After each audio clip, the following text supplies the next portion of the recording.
alors tey ban rôle la F24 nar a joué justement ci apaisement boobu ñëpp di sàkku est-ce que yéen a ngi am ba léegi taxawaay ce rôle de veille là bu ngeen di jouer entre le pouvoir et l'opposition en tant que société civile.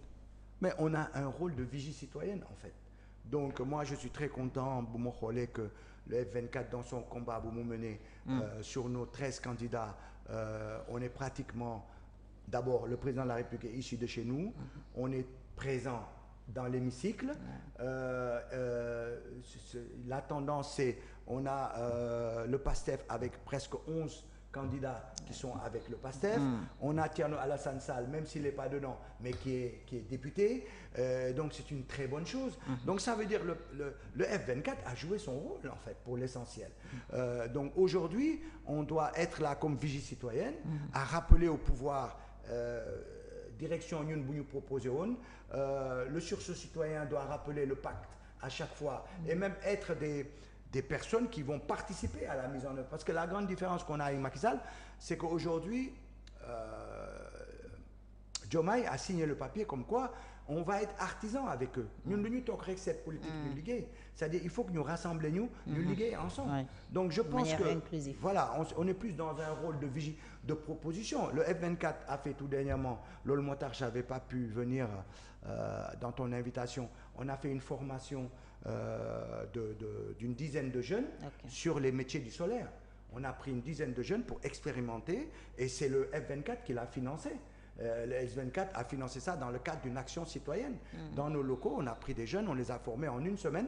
C'est des gens aujourd'hui qui sont capables d'aller dans le monde du travail du solaire, qui sont capables de comprendre, de dimensionner un système solaire, qui sont capables de travailler dans le solaire, qui sont capables d'y aller tout seuls. Et ça, c'est une bonne chose. Et c'est comme ça, on a voulu nous aussi, avec nos propres moyens qui sont faibles, essayer de montrer des orientations de comment il faut faire pour permettre à des jeunes ne pas se lever le matin et bon je vais être maçon, je vais aller être maçon, je vais aller faire tchac-tchac, je vais aller faire ça parce qu'ils n'ont aucune possibilité. On a donné à ces jeunes-là sans aucun niveau exigé, sans aucun niveau exigé, on a essayé de leur donner des orientations. Voilà un peu le rôle du F24 sur les questions de la citoyenneté, sur les questions du respect, sur les questions de nos ressources, sur beaucoup d'autres questions. On va jouer notre rôle. Mais lan la F24 tey am comme taxawaay au plan politique parce que sous Macky Sall vous étiez beaucoup battu xeex ngeen bu baax ci wàllu démocratie wàllu liberté yi.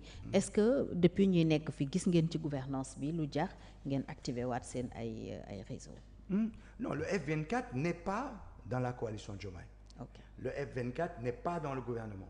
Le F24 n'appartient pas à cette dynamique du PASTEF avec les 11 candidats qui sont ensemble. Donc lan mooy ndax nekk seen position vis-à-vis du régime en place? En fait, c'est pour ça qu'il faut qu'on soit clair. Le F24 aujourd'hui, c'est une entité plurielle. Par exemple, les Khalifa Sall et tout ça qui ont perdu, ils sont dans le F24. Donc on ne peut pas dire nous. Nous, on dit que simplement, il y a des choses fondamentales sur lesquelles on s'était battu, les 4 points de la charte. Aujourd'hui, on a revu notre charte, on l'a agrémentée d'une dynamique nouvelle. D'accord? On a même demandé aux gens de se réinscrire. D'accord? Donc les gens sont en train de se réinscrire par rapport à cette nouvelle charte.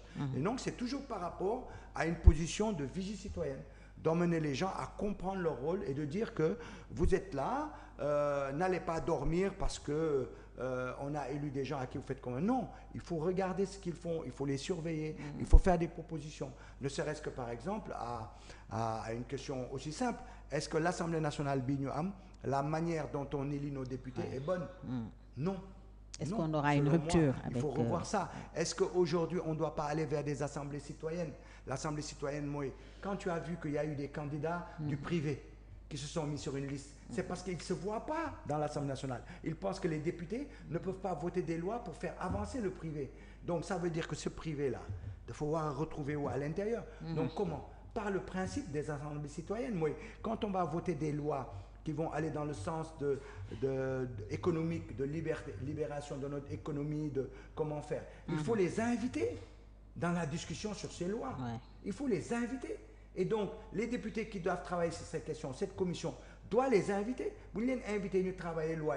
Les gens vont plus se retrouver dans les lois qui vont être votées. Donc, le principe des assemblées citoyennes, on doit y travailler, nous, à fond pour essayer de faire en sorte que les politiques s'en accaparent au niveau, effectivement, de leur, au niveau de leur mandat, quoi.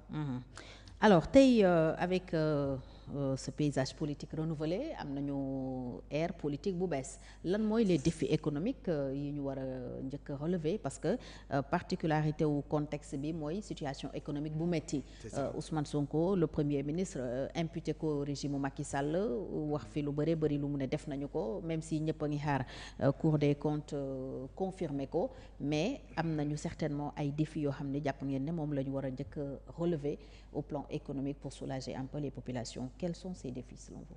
Oui, tout à fait. Ça, c'est les deux points sur lesquels on ne doit pas se louper. Ouais. C'est la question de notre économie pour que